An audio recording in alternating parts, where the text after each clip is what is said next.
సంరక్షణ అనుగ్రహించండి, నీ కృపలో స్థిరపరచండి, నీ దైవ సన్నిధి అనుగ్రహించండి.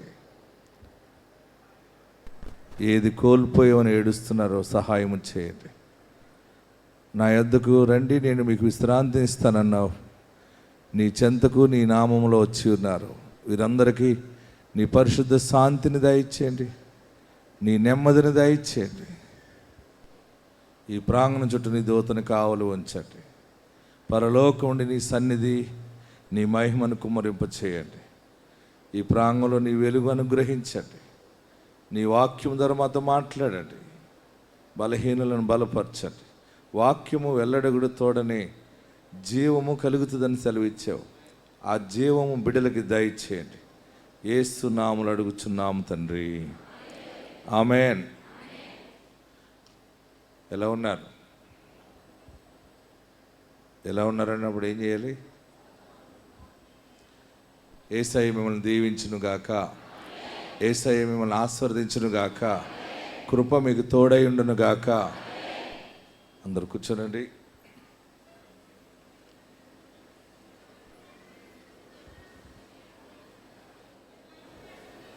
మీ సెల్ ఫోన్ సైలెంట్లో పెట్టుకోండి.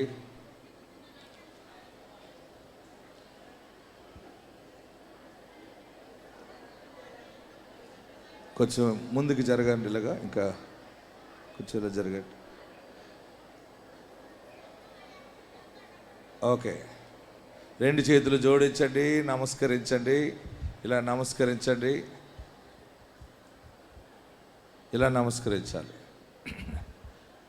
కుడివైపు చూచి నవ్వుతూ, నా మంచి యేసయ్య నిన్ను దీవించునుగాక అని చెప్పండి.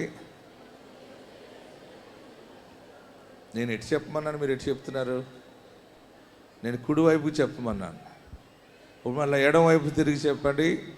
ఎడమవైపు తిరిగి మనసంతటితో చెప్పాలి. మనం ఎప్పుడు కూడా ఎదుటి వ్యక్తిని హృదయపూర్వకంగా బ్లెస్ చేయాలి. ఇప్పుడు ఎడమవైపు ఉన్న వారి వైపు తిరిగి, నా మంచి యేసయ్య నిన్ను దీవించునుగాక అని చెప్పండి. నేను కుడివైపు కంటే ఎడమవైపు కంటున్నాను. భయం లేని కోడి బజార్లో గుడ్డు పెట్టిందట. ఏంటి? కోడికి భయం లేకపోతే, భయం ఉన్న కోడి ఎక్కడ పెడుతుంది గుడ్డు? చెప్పాలి. అయ్యో నా యజమానుడు నూకలు వేసాడు, నీళ్ళు పెట్టాడని ఉదయాన్నే గుడ్డు అది ఆ బొట్టు దగ్గర పెట్టి అప్పుడు బయటకు వెళ్తుంది. భయం లేని కోడి ఏం చేస్తుంది? పెడితే పెట్టాడు కానీ బుట్ట కింద గుడ్డు పెట్టాలన్నది ఏముందని చెప్పి బయటికి వెళ్ళి రోడ్డు మీద పెడుతుంది అనమాట. అందుకే పెద్దలు రాశారు, భయం లేని కోడి బజార్లో గుడ్డు పెట్టింది. మరి మనం భయం లేని వారుగా ఉందామా, భయం ఉన్నవారుగా ఉందామా? మరి ఇప్పుడు చెప్పండి, నేను చెప్పినట్టు చెప్పండి. కుడివైపు తిరిగి మనసంతటితో బ్లెస్ చేయండి. నా మంచి యేసయ్య నిన్ను దీవించునుగాక. మళ్ళీ ఎడమవైపున వారికి చెప్పండి, నా మంచి యేసయ్య నిన్ను దీవించునుగాక. మనం ఎప్పుడైతే మన ముందున్న మనిషి బాగుగా ఉండాలి, ఆశీర్వాదంగా ఉండాలని కోరుకోవటమే క్రైస్తవ్యం. భక్తి అంటే ఏంటి? దైవభక్తి అంటే వేషాలు వేసుకోవడం కాదు, బైబిల్ పట్టుకొని వెళ్ళిపోవడం కాదు, ఎన్ని సంపాదించుకుని అన్నీ నాకే కావాలి దేవా అని అడగటం కాదు. మనతో ఉన్నవారు, మన చుట్టూ ఉన్నవారు, మనకి ఎదురుపడిన వారందరూ కూడా మనం మనసంతటితో వారిని దీవెన ప్రకటించాలన్నమాట. మనం ఏమనవసరం లేదు, నోరారా దీవెన ప్రకటిస్తే నీ నోటి వాక్కు ఆశీర్వాదంగా మారుతుంది. ఆమేన్, హల్లెలూయా చెప్పండి. మానవుడు భగవంతుని స్వరూపంలో ఉన్నాడు. బైబిల్ ఏం చెప్తుందంటే, దేవుని పోలికలో మానవుడు చేయబడ్డాడు. మానవులందరూ కూడా మానవ రూపమే దైవ రూపం. దేవుడు ఎలా ఉంటాడంటే ఏదో చేయనవసరం లేదు, మానవ రూపమే దైవ రూపం అన్నాడు బైబిల్లో. అంటే మానవుడు ప్రేమించటమే ఈ లోకములో గొప్ప యాత్ర కొనసాగించటం. మనం ఏది చేసినా, ఏ దండం పెట్టినా, ఎన్ని ప్రార్థనలు చేసినా మనం జరిగించవలసిన క్రియ ఏంటంటే సాటి మనిషిని ప్రేమగా పలకరించటం, మాట్లాడటం. ఓకేనా? ఇంకా మనసు సంతోషమైతే ఎదుటి వ్యక్తికి దీవెన ప్రకటించగలిగితే దేవుని ఆశీర్వాదం మనకు వస్తుంది అనమాట. ఆమేన్. కనుక ఉదయాన్నే లేచినప్పుడు మీ కుటుంబ సభ్యులు ముఖం చూసినప్పుడు మీరు బ్లెస్ చేయాలి. మీ ఇంటి ముందు వారు మీకు కనపడినప్పుడు ముఖం రాల్చుకుంటూ ఉండకూడదు. ఎవరిని చూసినా స్మైల్ ఇస్తూ ఉండాలి, నవ్వుతూ ఉండాలి. అదే స్వర్గము, అదే పరలోకం. పరలోకం అంటే ఎక్కడికో వెళ్ళటం కాదు. బ్రతుకుండగా నువ్వు పరలోక ఆనందాన్ని అనుభవించాలంటే నీ మనసంతటితో నీలాంటి మనిషిని చూచినప్పుడు నువ్వు ఆశీర్వాదం ప్రకటించాలి. హల్లెలూయా చెప్పండి, గట్టిగా హల్లెలూయా చెప్పండి. ఎప్పుడైతే మనం అందరూ బాగోవాలి, అందరూ ఆశీర్వదించబడాలని కోరితే 7 రెట్లు ఆశీర్వాదం మనకు వస్తుంది. చాలామందికి తెలియక దండం పెట్టుకుంటారు, నేను ఇలా ఉండాలి, నా తల్లి ఎలా ఉండాలి, నా తండ్రి, మా పిల్లలు ఎలా ఉండాలి. ప్రభువా, దేవుడా, దైవ కుమారుడా, పలానా కుటుంబం బాగుపడాలి, పలానా కుటుంబం ఆశీర్వదించబడాలి, అందరూ ఆనందముగా ఉండాలని నీ మనసంతటితో కోరుకోగలిగితే దైవ సన్నిధి నీ చుట్టూ ఉంటుంది. హల్లెలూయా, హల్లెలూయా. ఆకాశం మబ్బులతో నిండిపోయినా ఆవేదన గుండెలనే పిండి వేసినా, ఆకాశం మబ్బులతో నిండిపోయినా ఆవేదన గుండెనే పిండి వేసినా, నిరీక్షణతో సాగేదా ఎంత దూరమైనా, నిరీక్షణతో సాగేదా ఎంత దూరమైనా, సమీపించనీయక చింతలేశమైనా, సమీపించనీయక చింతలేశమైనా, సర్వశక్తుడైన యేసు నాతో ఉండగా, దివ్యమైన సన్నిధి నా చుట్టూ ఉండగా, సర్వశక్తుడైన యేసు. అందరూ పడదాం, మరల పడదాం. సర్వశక్తుడైన యేసు నాతో ఉండగా, దివ్యమైన సన్నిధి నా చుట్టూ ఉండగా, నిరీక్షణతో సాగేదా ఎంత దూరమైనా, నిరీక్షణతో సమీపించనీయక చింతలేశమైనా, సమీపించనీయక చింతలేశమైనా, సర్వశక్తుడైన యేసు నాతో ఉండగా, దివ్యమైన సన్నిధి నా చుట్టూ ఉండగా, సర్వశక్తుడైన యేసు, దివ్యమైన సన్నిధి నా చుట్టూ ఉండగా. చప్పట్లు కొడుతూ పాడదాం. సేద తీర్చు సెలయేర్లు ఎండిపోయినా, ఆదరించు స్నేహితులు వీడిపోయినా,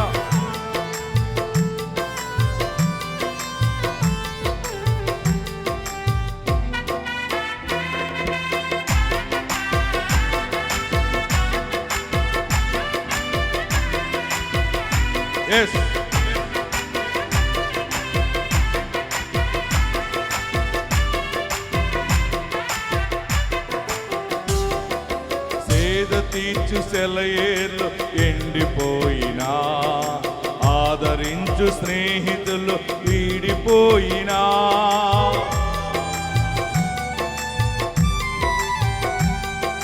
సేద తీర్చు సెలయేర్లు ఎండిపోయినా, ఆదరించు వీడిపోయినా, నిరీక్షణతో సాగేదా ఎంత దూరమైనా, నిరీక్షణతో సాగేదా ఎంత దూరమైనా, సమీపించనీయక చింతలేశమైనా, సమీపించనీయక చింతలేశమైనా, సర్వశక్తుడైన యేసు నాతో ఉండగా, దివ్యమైన సన్నిధి నా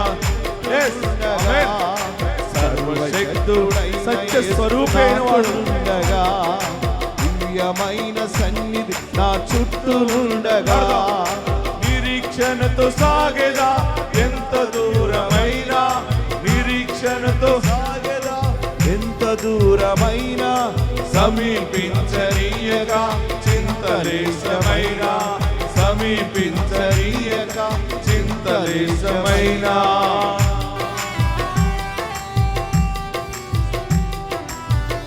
అలసటతో నా దేహము మండమారిన కదలనని నా పాదములు మొండికేసిన నేను నిరీక్షణతో ఉంటా.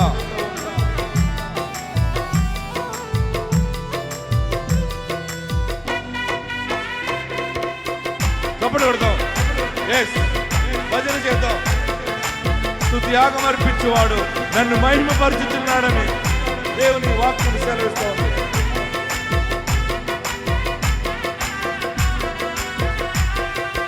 అలసటతో నా దేహం మండబారిన కదలనని నా పాదం మొండికేసిన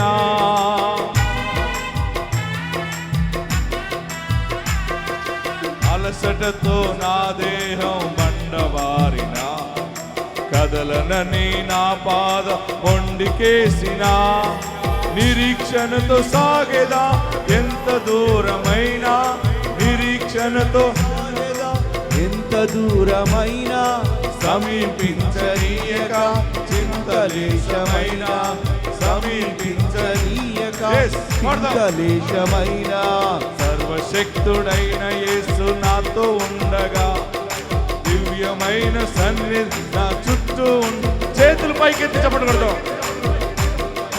నాతో ఉండగా దివ్యమైన సన్నిధి నా చుట్టూ ఉండగా నిరీక్షణతో సాగేదా ఎంత దూరమైనా నిరీక్షణతో సాగేదా ఎంత దూరమైన సమీపించనీయక చింతలేశమైన సమీపించనీయక చింతలేశమైన. హల్లెలూయా, గట్టిగా హల్లెలూయా చెప్పండి. ఎంత ఆలస్యమైనా కానీ కార్యము దైవ కుమారుడు జరిగిస్తాడంతే. ఆమేన్. దానినే హోప్ అంటాం, నిరీక్షణ. మీరు ఏ విషయంలో గలిబిలి చెందకండి. మీ పట్ల ఒక దైవ కార్యము దేవుడు జరిగిస్తున్నాడు. చనిపోవాలని అనుకోకండి. కష్టం వచ్చిన వెంటనే సూసైడ్ చేసుకోవాలని అనుకుంటాం. కొన్ని సమయాల్లో ఎందులోనే దూకి చనిపోదామా, పారిపోదామా, ఈ మనుషులందరికీ దూరంగా పారిపోదాం అనిపిస్తుంది. మీరు ఒకటే గుర్తుపెట్టుకోండి, దైవము నిన్ను ప్రేమిస్తుంది. దైవ ఆత్మ నీ చుట్టూ ఉన్నది.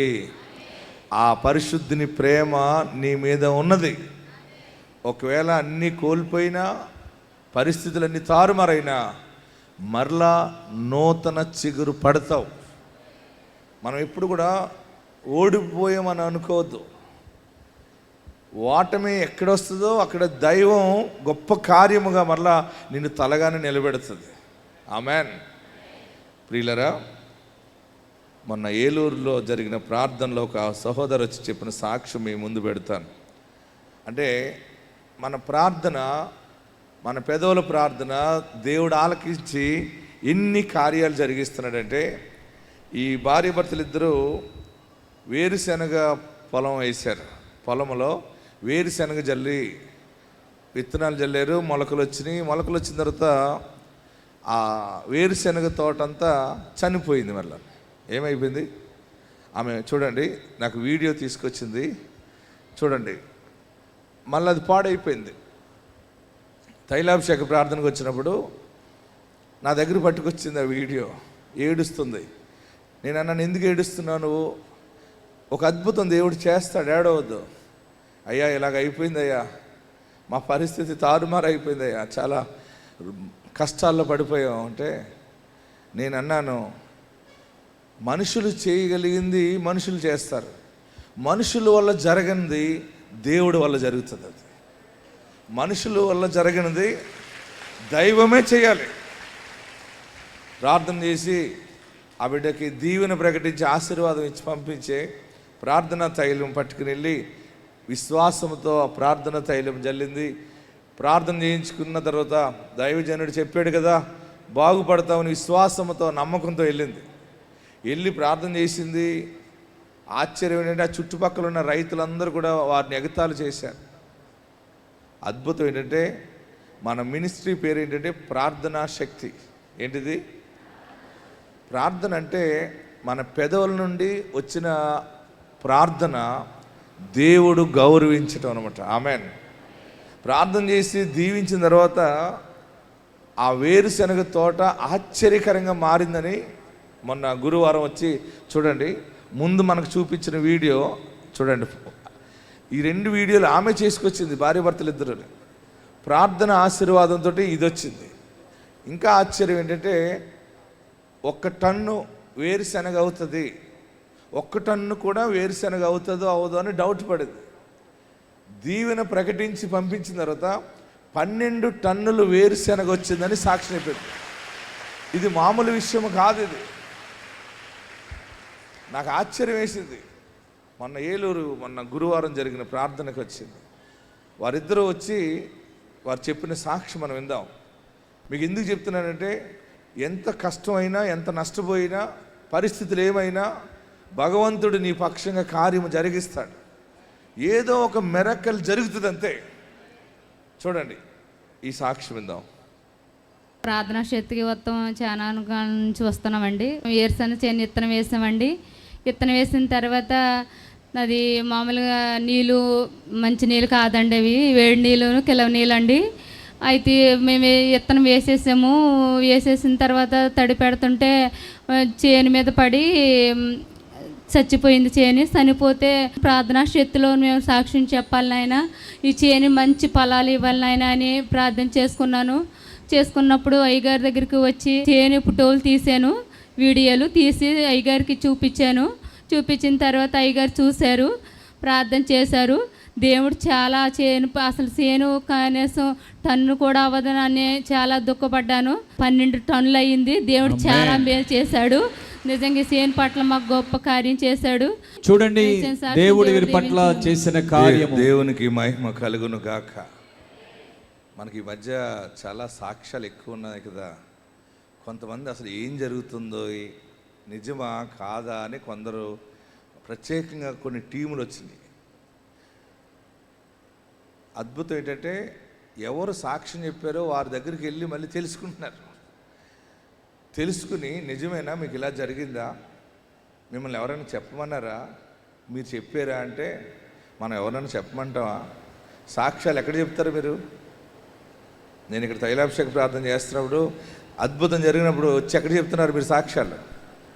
కెమెరా ముందుకు వచ్చి మీకేం జరిగిందో మీరు చెప్తున్నారు కదా. అలాంటి మాటలు వారికి చెబితే ఆశ్చర్యం ఏంటంటే, ఎవరు ఏది తప్పిదం పట్టుకోవాలని వెతుకుతున్నారో వారందరూ కూడా తైలాభిషేక ప్రార్థనకు వస్తున్నారు మళ్ళీ లైన్ గారు. ఎందుకంటే ఇది దేవుడు చేసిన గొప్ప కార్యాలు. ఆమెన్. ప్రియులరా, రెండవది చూడండి, పిల్లలు లేరు వారికి. 20 సంవత్సరాలు అయింది. ఎన్ని సంవత్సరాలు అయింది? 20 సంవత్సరాలు అయింది. గర్భఫలం రాలేదు. ఇలా ప్రార్థన శక్తికి వెళ్తే పిల్లలు పడుతున్నారు. ఇప్పుడు ఇంతవరకు మన ప్రార్థనలు, ప్రవచనాల వల్ల 7,400 మందికి పైగా పిల్లల్ని దేవుడు అనుగ్రహించి ఉన్నాడు. 7,400 మందికి పైగా దేవుడు గర్భఫలాలు ఇచ్చాడు. వాళ్ళందరినీ ఎత్తుకుని నేను చూపిస్తూ ఉన్నాను. మనకు ఏ పట్టణానికి వెళ్ళినా దేవుని కార్యాలు చూపిస్తూ ఉన్నాం. మరి మగపిల్లలు పుట్టాలన్నా, ఏ పిల్లలు కావాలన్నా గర్భఫలం కొరకు దేవుని దగ్గరికి వస్తున్నారు. ప్రార్థన చేసి దీవిస్తే 20 సంవత్సరాలకి గర్భఫలం వచ్చింది. కవల పిల్లలు పుట్టారు. మొన్న 2 బిడ్డలు తీసుకొచ్చి నా చేతిలో పెట్టింది. చూడండి వారిద్దరిని, వారు వచ్చి చెప్పిన సాక్ష్యం మనం విందాం. వీరు అర్జునుడిపాలెం తలుకు నుంచి ఇక్కడ తాడేపల్లిగూడెం తైలాభిషేకానికి వచ్చారు. వీరికి వివాహం జరిగి 20 సంవత్సరాలు అయింది. అయినా పిల్లలు పుట్టడం లేదని మందులు వాడారు, చాలా మందులు వాడారు. వాడి విసిగిపోయి ఇంకా పుట్టరని వారు విసిగిపోయి ఆగిపోయారు. ఆ తర్వాత వారి ఊరు నుంచి ఇక్కడ తైలాభిషేకానికి వస్తున్న వారికి చెప్పినప్పుడు, అలానే వారు టీవీలో కూడా మన ప్రార్థనా శక్తి వాక్యం చూశారు. గర్భఫలాలు పొందుకుంటున్న అనేక మంది సాక్ష్యాలు వారు విని ఇక్కడ తైలాభిషేకానికి వచ్చారు. తాడేపల్లిగూడెం వచ్చి దైవజనులతో ప్రార్థన అభిషేకం చేయించుకుని ఫలం తీసుకుని వెళ్ళిన తర్వాత దేవుడి వారి జీవితంలో కార్యం చేసి కవల పిల్లలు వారికి పుట్టడానికి దేవుడు సహాయం చేశాడు. 2 బాబులు. వివాహం జరిగిన 20 సంవత్సరాలకి దేవుడు తైలాభిషేకానికి వచ్చి ప్రార్థన చేయించుకున్న తర్వాత వారికి గర్భఫలాన్ని, 2 కవల పిల్లల బాబులు పుట్టడానికి దేవుడు సహాయం చేశాడని వారు సాక్ష్యం చెప్తున్నారు. ఈ సాక్ష్యం దేవుడు దీవించునుగాక. ఆమేన్. ఎలా ఉన్నారు చూసారా వాళ్ళు? మరొక సహోదరు వచ్చింది, ఏమంటే నాకు 20 సంవత్సరాలు అయిందండి పెళ్ళి అయ్యి, మాకు పిల్లలు లేరయ్యా, మీకు ఆ వరం ఉందంట కదా దీవెన ప్రకటించాడంటే ఆ కుటుంబాన్ని కూడా దీవెన ప్రకటిస్తే పిల్లలు కావాలని వచ్చిన వాళ్ళు ఎంతమంది ఉన్నారు? చేతులు పైకెత్తండి. దేవుడు ఇస్తాడు మీకు, దేవుడు తప్పకిస్తాడు మీకు. మీరు బిడ్డలను ఎత్తుకుని మళ్ళా సమాజం ముందు సాక్ష్యము చెప్తారు. మీరు దేవుడు మిమ్మల్ని సిగ్గుపరచడు. ఆమెన్. చూడండి, ఈ సాక్ష్యం కూడా ఇందాం. కొవ్వూరు దగ్గర కాపువరం అండి మాది. నా పేరు బంగారమ్మ అండి. 2024లో మొదటి నెలలో నేను ఇక్కడికి వచ్చానండి. మాకు గర్భఫలం కూడా లేదు అని అనేసి నేను చాలా దేవుడిని అడిగానండి. 2024లో 10వ నెలలో దేవుడు మాకు ఈ బాబుని ఇచ్చాడండి. దేవుడికి ఏమిచ్చి మేము రుణం తీర్చలేమండి. 20 సంవత్సరాలు అవుతుందండి మాకు పెళ్ళయి.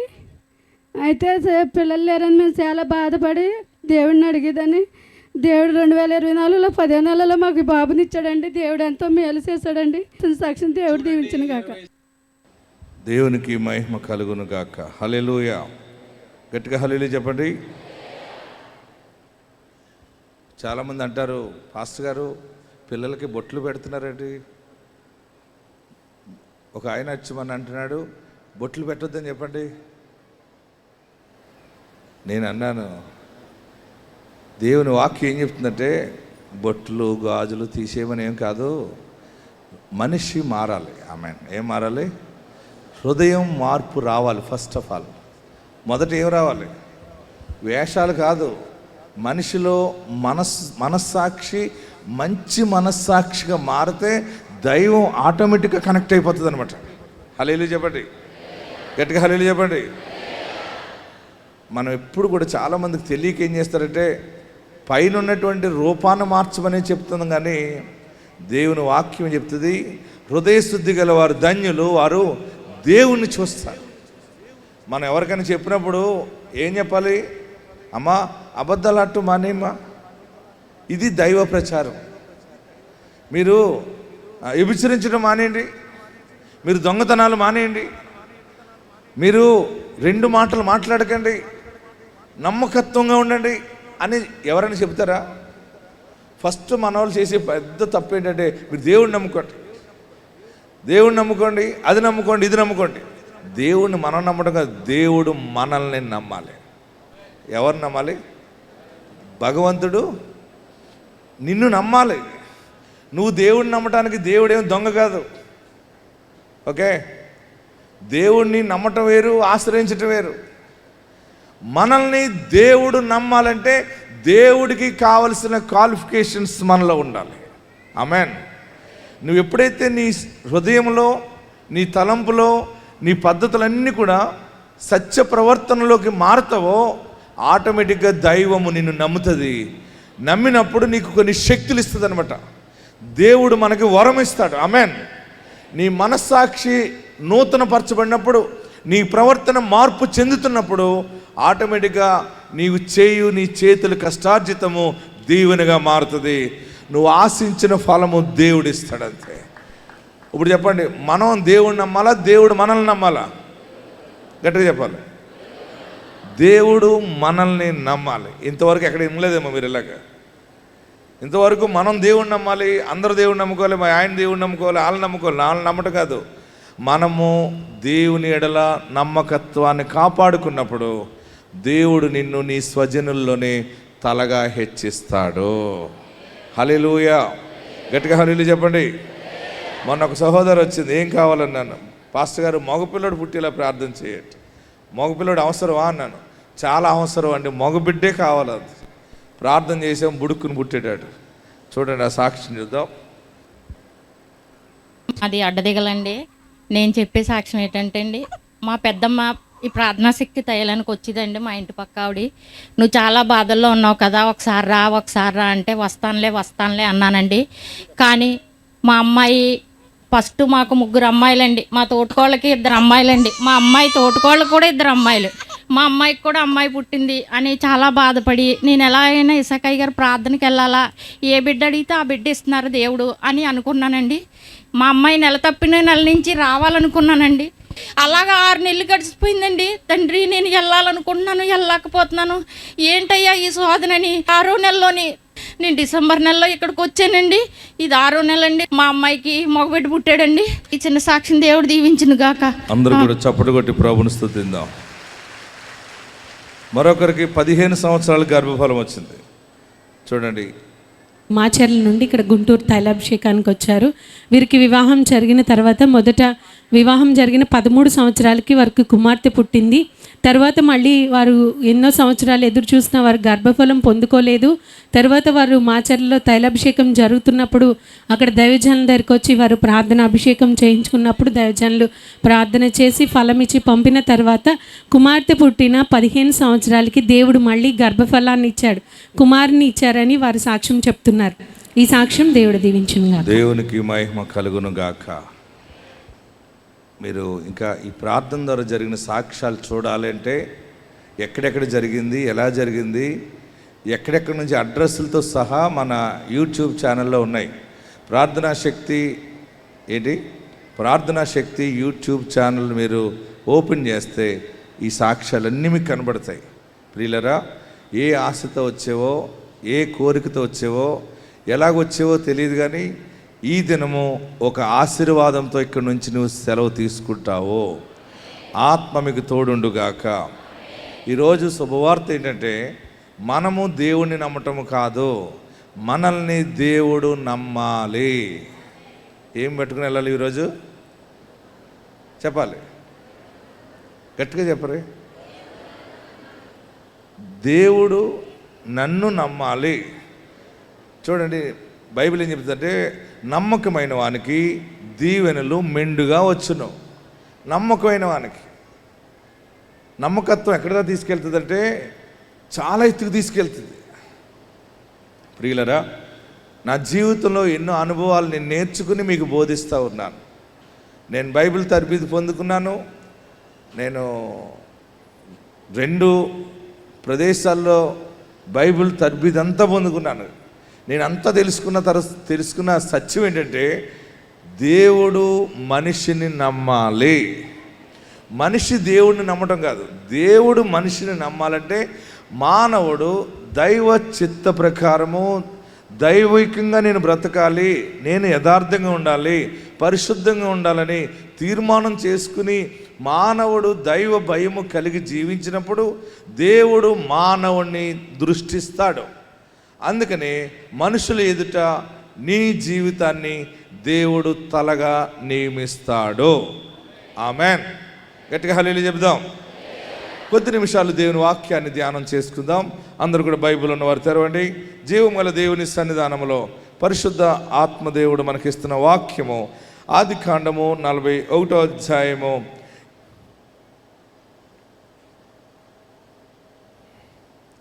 51, 52 వచనాలు చదువుకుందాం. ఆదికాండం తెరవండి, బైబిల్ ఉన్న వారందరూ కూడా. Genesis chapter 41 verse 50, 51, 52. అవతల హాల్లో ఉన్నవారు, బయట పెండాల కింద ఉన్నవారు అందరూ కూడా కొద్ది నిమిషాలు శ్రద్ధగా దేవుని వాక్యాన్ని ధ్యానం చేసుకోరండి. మరలా చెప్తా ఉన్నాను, ఆదికాండం 41వ అధ్యాయము 50, 51, 52 వచనాలు. నేను 3 అంకులు చదివినప్పుడు అందరూ చదవాలి. స్టడీ 1, 2, 3. కరువు సంవత్సరం రాకమునుపు యోసేపుకి 2 కుమారులు పుట్టిరి. ఓని యొక్క యాజకుడైన పొతేఫరు కుమార్తెయగు అసెనెతు అతనికి వారిని కనెను. అప్పుడు యోసేపు, నా సమస్త బాధను నా తండ్రి ఇంటి వారందరినీ నేను మర్చిపోనట్లు చేసినని చెప్పి తన జ్యేష్ఠ కుమారునికి మనష్షే అను పేరు పెట్టెను. తరువాత అతడు, నాకు బాధ కలిగిన దేశమందు దేవుడు నన్ను అభివృద్ధి పొందించినని చెప్పి 2వ వానికి ఎఫ్రాయిము అను పేరు పెట్టెను. దేవునికి మహిమ కలుగును గాక. గట్టిగా హల్లెలూయా చెప్పండి. నాతో ఈ మాట చెప్పండి. అప్పుడు యోసేపు, దేవుడు నా సమస్త బాధను నా తండ్రి ఇంటి వారందరినీ నేను మరిచిపోనట్లు చేసినని చెప్పి తన జ్యేష్ఠ కుమారునికి మనష్షే అను పేరు పెట్టెను. ప్రియులరా, శ్రద్ధగా ఆలకించండి. వాక్యం తెలుసున్నవారు గమనించండి, తెలియని వారు శ్రద్ధ కలిగి అర్థం చేసుకోవడానికి ప్రయత్నం చేయండి. యోసేపు అనేటువంటి ఒక మనుషుడిని మనం చూస్తూ ఉన్నాం పరిశుద్ధ గ్రంథంలో. యోసేపుని ఇంగ్లీష్లో జోసఫ్ అంటారు. ఏమంటారు? జోసఫ్ అంటారు. కొన్ని భాషల్లో యూసఫ్ అంటారు. అలాగే కొన్ని రకాలుగా కొందరు మాట్లాడుతూ ఉంటుంటారు. యోసేపు ఎవరు కుమారుడు అంటే యాకోబు కుమారుడు. యాకోబుకి పుట్టిన కుమారులలో యోసేపు ఒకడుగా కనబడుతూ ఉన్నాడు, చిన్నవాడుగా కనబడుతూ ఉన్నాడు. యోసేపు ఎప్పుడు కూడా మరి తండ్రికి దగ్గరగా ఉండేవాడు. అన్నదమ్ములు చేసే ప్రతి పనిని కూడా యోసేపు వచ్చి చెప్తూ ఉండేవాడు. యోసేపుని చిన్నవాడు గనక తండ్రి అయిన యాకోబు చాలా గారముగా పెంచి రంగురంగుల వస్త్రం కుట్టించి మంచిగా చూస్తుంటే యోసేపుకి దర్శనం వచ్చింది. ఆ దర్శనములో 11 పనలు ఆ పనకి నమస్కరిస్తున్నట్టు కల వచ్చింది. యోసేపుకి ఏం కల వచ్చింది చెప్పండి? 11 వరి చేనులో 11 పనలు లేచి ఈ పనకి నమస్కరిస్తున్నట్టు కల వచ్చింది. అలా అన్నదమ్ములందరికీ చెప్పాడు. అన్నలందరూ పొలంలో పనిచేస్తూ ఉంటుంటే, అన్నలారా నాకు ఇలా కల వచ్చింది, 11 పనలు నా పనకి నమస్కరిస్తున్నాయని. వాళ్ళ అన్నదమ్ములందరికీ బాధ కలిగింది. నీకు పని చెప్పకుండా నిన్ను గొట్టి మీద కూర్చోబెట్టి నాన్న నీకు అవి ఇవి ఇచ్చి బట్టలు కుట్టించి మంచిగా చూస్తుంటే నీకు ఇలాంటి కళ్ళు వస్తున్నాయిరా అని కోప్పడ్డారు. మరలా తర్వాత ఇంకో కళ వచ్చిందన్నాడు. అన్నలారా పొలంలో పని చేస్తున్నారు, అందరూ కోత కోస్తున్నారు, పంట ఎండలో చెమట కారుస్తూ ఎంతో కష్టంతో పనిచేస్తుంటే వాళ్ళందరి దగ్గరికి వెళ్ళి మంచి బట్టలు వేసుకుని వెళ్ళి గొట్టు మీద నిలబడి, అన్నలారా నాకు కళ వచ్చిందన్నాడు. ఏం కళ వచ్చిందిరా నీకు అన్నాడు. అన్నలారా 11 నక్షత్రాలు ఏంటి చెప్పాలి, ఆకాశంలో 11 నక్షత్రాలు, సూర్యుడు చంద్రుడు నాకు నమస్కరిస్తున్నాయి నా దానికంటే. వాళ్ళందరూ అన్నారు, అంటే 11 నక్షత్రాలు అంటే మేము, సూర్యుడు చంద్రుడు అంటే అమ్మా నాన్న అందరం కలిసి నీ కాలుకి దండం పెడతామా అని అన్నదమ్ములకి బాధ కలిగి చివరికి యోసేపుని కొట్టి ఈయన్ని చంపేయాలని పెట్టుకున్నారు. ఎవరిని? యోసేపుని చంపేయాలనుకున్నారు. చివరికి ఇంకొకడు అన్నాడు, వాడిని చంపేస్తే మనకి ఏమొస్తుందిరా, వాడిని గోతులోకి నీళ్లు లేని గోతులోకి నెట్టేద్దామని నెట్టేశారు. నెట్టిన తర్వాత మరలా ఇంకొకడు అన్నాడు, వాడిని గోతులోకి నెట్టేస్తే ఏమొస్తుందిరా, వాడిని తీసి ఆ దారంపుడు వెళ్తున్నటువంటి ఇష్మాయిలీలకి అమ్మేస్తే డబ్బులు వస్తాయంటే గోతులో నుంచి తీసి దారిలో వెళ్ళేటువంటి ఇష్మాయిలీలకి యోసేపుని అన్నదమ్ములు అమ్మేశారు. అన్నదమ్ములు చేసే పని ఏంటంటే అమ్మేస్తారు, కొడతారు, తిడతారు, నిందలేస్తారు. కొన్ని కుటుంబాల్లో గొడవలు ఎలాగొస్తాయంటే ఓర్చుకోలేక అసూయతోటి కొంతమంది మీద ద్వేషం పెంచుకుంటూ ఉంటుంటారు. అయితే గోతులో గెంటినప్పుడు, ఆ అన్నదమ్ములు కొడుతున్నప్పుడు, అన్నదమ్ములు తిడుతున్నప్పుడు ఏమీ మాట్లాడకుండా మౌనముగా ఉన్నాడు యోసేపు. ఇష్మాయిలీలు అమ్మారు. నేను వెళ్ళిన ఆ ప్రాంతానికి, యోసేపుని ఏ గోతులో పాడేశారో, ఎక్కడి నుంచి అమ్మేశారో, నేను యోసేపుని తీసుకెళ్ళిన ఆ రూట్లో ప్రయాణం చేశాను. మొన్న ఈజిప్ట్ వెళ్ళాను. ఈజిప్ట్ వెళ్ళినప్పుడు ఇజ్రాయెల్ నుంచి ఈజిప్ట్ వెళ్తూ ఉంటుంటే నాకు మధ్యదారిలో చాలా దుఃఖమైంది. ఎర్ర సముద్రం మీదుగా నేను బస్సులో కూర్చుని ఎలా తిరుగుతూ ఎడారిలో నేను ప్రయాణం చేస్తుంటే నాకు బాధ అనిపించింది. ఎందుకంటే అన్నదమ్ములు తల్లిదండ్రులకి దూరం చేసినారు. అన్నదమ్ములు యోసేపుని తెలియని మనుషులకు అమ్మేస్తే ఎంత దుఃఖముతో ఈ దారిలో ప్రయాణం చేస్తుంటాడో అనుకున్నాను. ఏడుస్తూనే వెళ్ళాడు. చివరికి ఐగుప్తు దేశంలో ఈజిప్ట్కి వెళ్ళిపోయాక అక్కడ మాయాబజార్ ఉంది. ఆ మాయాబజార్లో యోసేపుని అమ్మివేశారు. యోసేపుని బర్రెలు అమ్మినట్టుగా అమ్మేశారు. అక్కడ యోసేపుని మాయాబజార్లో మళ్ళీ వారమ్మితే ఒక ఉద్యోగస్తుడు కొనుక్కున్నాడు. ఆయన వాళ్ళ ఇంట్లో పని మనిషిగా తీసుకున్నాడు. మళ్ళీ ఆ పని మనిషిగా ఉండి ఆ ఇంట్లో నమ్మకత్వంగా ఉండి ఎదుగుతూ ఉంటే ఆయన భార్య లేని నింద ఆయన మీద వేసింది. వేసేటప్పటికి ఆయన సెంట్రల్ జైల్లో వేసారు. సెంట్రల్ జైల్లో పడేస్తే అప్పుడు ఆ సమయంలో రాజుగారికి కల వచ్చింది. ఆ కల భావం ఎవరో చెప్పకపోతే జైల్లో ఉన్నటువంటి యోసేపు దైవ జ్ఞానము కలిగి, దైవాత్మ కలిగి ఆ దర్శన భావాన్ని యోసేపు చెప్పాడు. అప్పుడు చెబితే యోసేపుని ఐగుప్తు ఫరో, ఈజిప్ట్ రాజు ఏం చేశాడంటే, నీవు మామూలు మనిషివి కాదురా, నీవు దేవతల ఆత్మ ఉన్నవాడివి అని ఫరో చెప్పాడు. ఆమేన్, హల్లెలూయా. గట్టిగా హల్లెలూయా చెప్పండి, ఇంకా గట్టిగా హల్లెలూయా చెప్పండి. ఏదైనా చెప్పాలి దర్శన భావం అంటే ఐగుప్తులో ఉన్నటువంటి ఏ మంత్రగాళ్ళు చెప్పలేకపోయారు, ఏ గారిడి విద్య గలవారు చెప్పలేకపోయారు, ఏ శకునుగాండ్రు చెప్పలేకపోయారు. రాజుగారికి ఏదైనా కళ వచ్చిందంటే శకునుగాండ్రు ఉంటారు, మంత్రాలు చేసేవాళ్ళు ఉంటారు, ఎన్నెన్నో జాతకాలు చూసేవాళ్ళు ఉంటారు. వారందరూ కూడా చెప్పలేని దర్శన భావం యోసేపు చెప్పాడు. అప్పుడు అన్నాడు రాజు, నువ్వు చాలా గొప్పవాడుగా ఉన్నావు గనుక దీని మీద నీవు నాయకుడిగా ఉండాలి, ఈ దేశంలో నీవు ప్రధానిగా ఉండాలి. చూడు, నాకు వచ్చిన దర్శనం, రాజుగారికి వచ్చిన దర్శనం ఏంటంటే, కళ ఏంటంటే, సముద్రంలో నుండి 7 బలమైనటువంటి ఎన్నులు వచ్చినాయి. ఎన్ని వచ్చినాయి? ధాన్యం ఎన్నులాగా 7 ఎన్నెలు సముద్రంలో నుండి వచ్చినాయి. మళ్ళీ 7 బలహీనమైన ఎన్నులు దాన్ని మింగేసినాయి. ఆ కళ అనమాట. ఆ కళలో రెండవ పార్ట్ ఏంటంటే, బలమైన పాడి ఆవులు సముద్రంలోంచి వచ్చినాయి. 7 బలహీనమైన ఆవులు బలమైన ఆవుల్ని మింగినట్టు కళ వచ్చింది. చూడండి ఎంత భయంకరంగా వచ్చిందో. రాజుగారికి అర్థం కాలేదు, ఏంటి కళ ఇలాగొచ్చింది, ఎన్నులు రావటం ఏంటి, బలహీనమైన ఎన్నులు బలమైన ఎన్నులు మింగేటువంటి, బలమైన ఆవులు బలహీనమైన ఆవులు మింగేటువంటి. శకునుగాండ్రు అందరూ కూడా జాతకాలు చూసేవారు, అందరూ చెప్పలేకపోయారు. అప్పుడు యోసేపు ప్రార్థన చేసి చెప్పాడు, రాజా, మీ రాజ్యంలో 7 సంవత్సరాలు బలమైన పంట పండుతుంది. రాజా, మరొక 7 సంవత్సరాలు పంటలు పండవు. బలహీనమైన ఎన్నులు బలమైన ఎన్నుల్ని మింగేటువంటి 7 సంవత్సరాలు సమృద్ధి పంట ఉంటుంది. మరి ఆవులు ఏంటన్నాడు. అయ్యా, సముద్రంలో నుండి 7 ఆవులు బలమైన ఆవులంటే 7 సంవత్సరాలు పాడి పంటలు నీ రాజ్యంలో సమృద్ధిగా ఉంటాయి. 7 సంవత్సరాలు బలహీన ఆవులంటే పాడి పంటలు ఉండవు అని చెప్పాడు.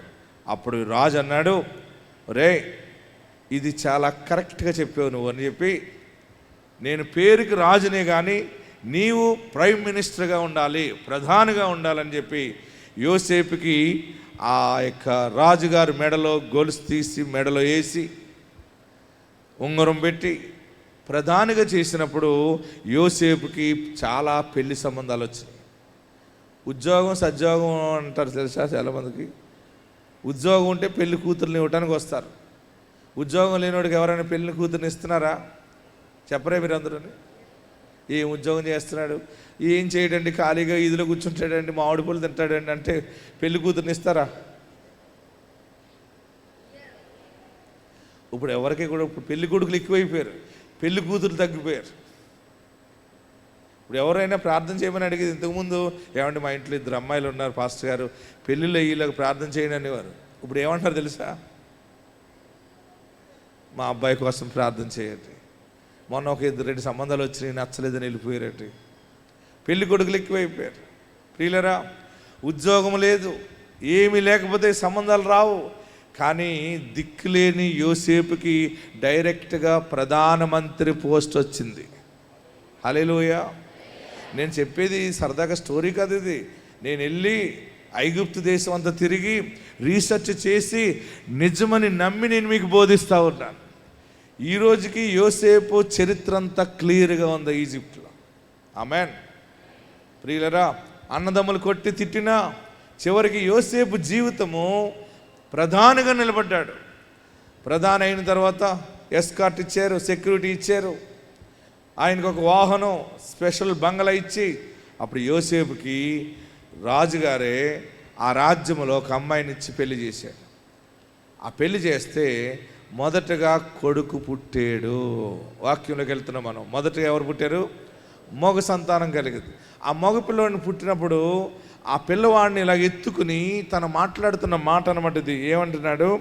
అప్పుడు యోసేపు, దేవుడు నా సమస్త బాధను, నా తండ్రి ఇంటి వారందరినీ నేను మరిచిపోవునట్లు చేసినని చెప్పి తన జ్యేష్ఠ కుమారునికి మనష్షే అను పేరు పెట్టెను. ఈరోజు సందేశం యొక్క అంశం ఏంటంటే మనష్షే. రాసుకోండి. మనష్షే అంటే మరచుట. మనష్షే అంటే ఏంటి? గట్టిగా చెప్పాలి. మరచుట. మొదటిగా కలిగిన సంతానంలో ఆ బిడ్డకు పెట్టిన పేరు ఏంటంటే మనష్షే. ప్రియులరా, ఈరోజు ఆశీర్వాద వాగ్దాన వాక్యం ఏంటంటే, దేవుడు నీ సమస్త బాధను, నీ దుఃఖమును మరిచిపోయేంతగా దేవుడు నిన్ను ఆశీర్వదించుచున్నాడు. చాలా సమయాల్లో మనం బాధ కలుగుతూ ఉంటుంది. ఎవరైనా మోసం చేసినా, భర్త పలకరాని మాట మాట్లాడినా, కుటుంబంలో ఎవరికైనా డబ్బులు ఇచ్చి వారు అడ్డం తిరిగినా, మనం మేలు చేస్తే మనకి వారు కీడు చేశారనుకోండి, తట్టుకోలేక ఏడుస్తూ చాలా కాలం నిద్రపోకుండా ఉంటాం. చాలామంది అప్పుల పాలైపోయి వారికి ఉన్న బంగారం అంతా అమ్ముకుని తాకట్టెట్టుకుని వదిలిపించలేక చివరికి దరిద్రంలో ఉండిపోయినప్పుడు ఏడుపు వస్తూ ఉంటుంది. ఎలాంటి గాజులు చేయించుకున్నాను, ఎలాంటి గొలుసు ఉండేది, నాకు ఎలాంటి చెవులు ఉండేవి, ఇంత పొడుగు ఉండేది, 2 వేసుకునేదాన్ని, పెద్ద పెద్దవాళ్ళు పెళ్ళికి పిలిస్తే 2 గొలుసులు వేసుకునేదాన్ని, చిన్నవాళ్ళు పిలిస్తే 1 గొలుసు వేసుకునేదాన్ని, ఏదైనా కష్టం వస్తే 1 తాకట్టెట్టుకుని 1 మెడలో ఉంచుకునేదాన్ని. ఈరోజు నాకు చేతిని ఉంగరం కూడా లేదు, కనీసం ముక్కు పుడక కూడా లేకుండా పోయింది అని ఏడుస్తూ, ఎరుబాగులు మొగుడు కనబడితే ఆడిని పట్టుకుని తిడుతూ, ఈ మొగుడోడు తిరంగా ఉంటే, వీడికి జ్ఞానం ఉంటే నా బంగారం పోవునా, ఉమ్మడిలో పెట్టేశాడు, మా అత్తగారు నా మొగుడిని మోసం చేసింది, నా మొగుడే ఎర్రుబాగులోడు, మా మరిది గారు మంచోడు, లేకపోతే మా మరిది నా భర్త ఎరుబాగులోళ్ళు, మా ఆడబోడ్స్ అన్ని పట్టుకెళ్ళిపోయింది భగవంతుడా అని తలబాదుకుంటూ ఏడుస్తూనే నిద్రపోకుండా ఉన్నావేమో. నిద్రపోకపోతే రోగాలు వస్తాయి. ఏమొస్తాయి? చాలామంది ఎరువుని పట్టుకెళ్ళి తాకట్టెట్టుకుంటున్నారంటే మనం చెప్పేటప్పుడు, పాస్టర్ గారు ఎరువుని పట్టుకెళ్ళి తాకట్టెట్టుకున్నారండి. గట్టిగా అడిగితే అన్నదంట, నువ్వు గట్టిగా మాట్లాడేవనుకో అమ్మి పాడేస్తాను అన్నాడట. ప్రియులరా, కొన్ని సమయాల్లో కష్టాలు, కొన్ని సమయాల్లో బ్యాంక్ లోన్ తీసుకుని కట్టలేక ఇల్లు అప్పు కింద వెళ్ళిపోయి ఉండవచ్చు, భూమి పోయి ఉండవచ్చు, పిల్లలు పుట్టినట్టు పుట్టి చేతులని చనిపోయి ఉండవచ్చు, అబార్షన్ అయిందని ఏడవచ్చు, లేకపోతే అన్యాయం జరిగిందని ఏడవచ్చు. ఏదో ఒక బాధ నీ మీద ఏలుబడి చేస్తుందేమో. ఈరోజు పరలోకము నుండి దేవుడు తన సేవకుడి ద్వారా, వాక్యం ద్వారా నీకిస్తున్న గొప్ప మాట ఏంటంటే, నీ చేతిలో మనష్షేని నువ్వు చూడబోతున్నావు. మనష్షే అంటే మరచుట. ఆమెన్. బాధ మర్చిపోవాలంటే మర్చిపోతామా? చెప్పండి. ఎవరైనా పలకరించడానికి వచ్చినప్పుడు ఏడవకమ్మ అంటే ఏడుపు ఆగుతుందా? వాళ్ళ గురించి ఆలోచన చేయక వదిలేసేయండి, వదిలేస్తామా? మరి బాధ ఎలా పోతుంది మీరు చెప్పండి.